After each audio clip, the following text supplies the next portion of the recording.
Ochola anasimulia kuwa maisha yake ya awali yalianza vyema hadi alipougua ugonjwa wa kupooza na kupoteza uwezo wa kuona. Licha ya hayo, aliweza kupata elimu ya msingi iliyomwezesha kupata ajira kama mtaalamu wa simu katika hospitali kuu ya Bungoma.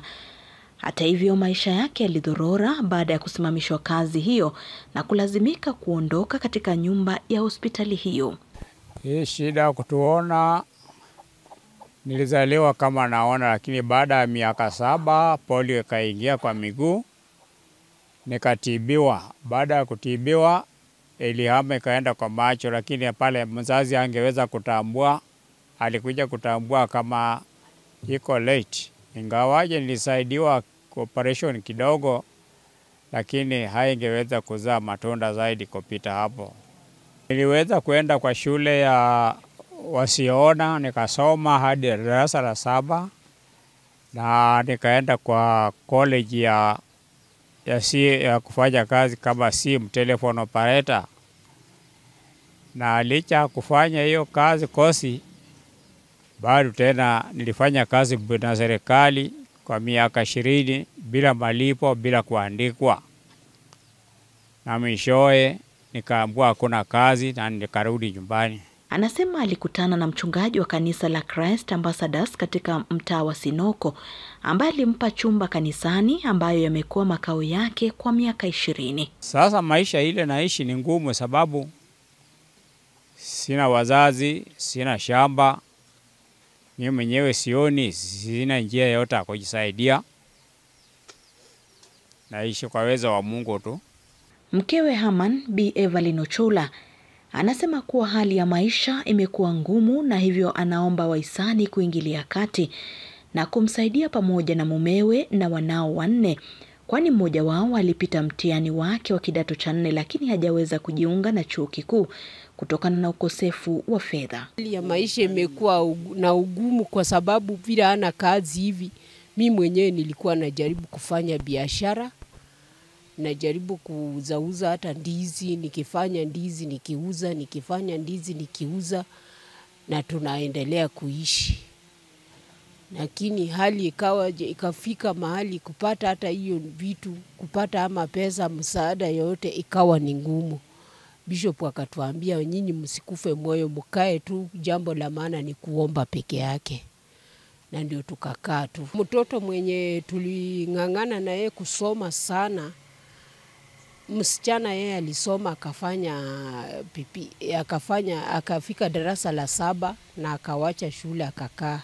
Lakini kijana mwenye anamfuata yeye alisoma, alipofanya mtihani akaitwa shule Keiwa Marakwet huko, na tukaenda education wakatukataza, wakasema huko ni mbali, nyinyi hamtaweza. Na tukaambia education basi tusaidie, tutafutie shule mtoto afanye nini, aende. Na wakatusaidia na gavana akatuita kwa ofisi, akawa anatusaidia kwa upande wa basari na kulipia huyu mtoto mpaka vile amefanya form 4. Amemaliza, saa hii ako tu, ameenda kwa kibarua hapo chini, aliitwa na pastor mwingine aenda amsaidie, ndiye ameenda huko.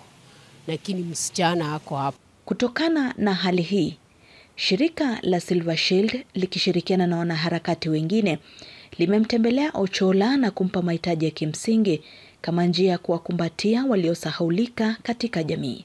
Msimamizi wa shirika hilo, Silva Julie Malaho, ametumia fursa hiyo kuwaomba viongozi wa kaunti ya Bungoma kumsaidia Ochola kupata suluhisho la kudumu, akihoji kuwa michango wanayofanya haitoshi. My name is Silva Julie Malaho. I'm the director Silver Shield Organization. In Silver Shield Organization, we focus on mentorship programs in schools, community outreach, and today we are at Herman Ochola's home.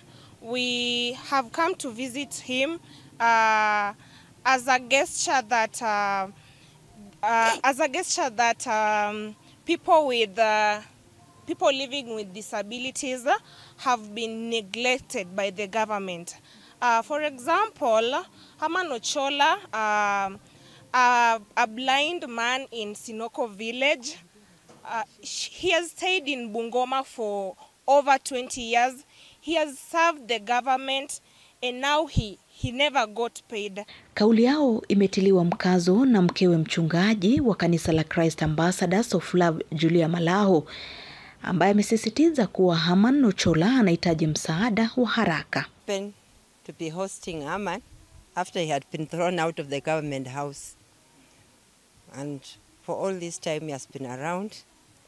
We thank God for few well-wishers within the village who have been coming in and dropping in some help to him, though it is not sustainable. But today we are so impressed with the youth, the vision they have to reach the people who are not rich.